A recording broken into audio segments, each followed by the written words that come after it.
Hello friends, welcome back to my channel. In this video tutorial, I will show you how to change language in Sword of Justice game. So what you have to do is launch Steam. Under library section, select your game, right click on it, click on properties. Now under general here you can see the language option. It's selected as English. From here you can select any language that is available.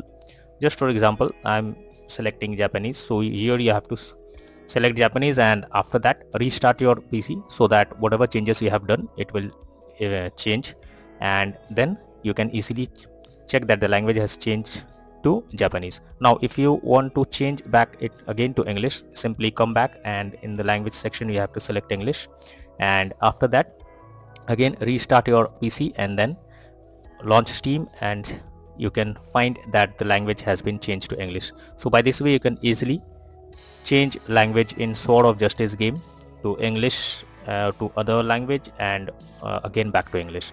So that's all for now in this video. Thank you.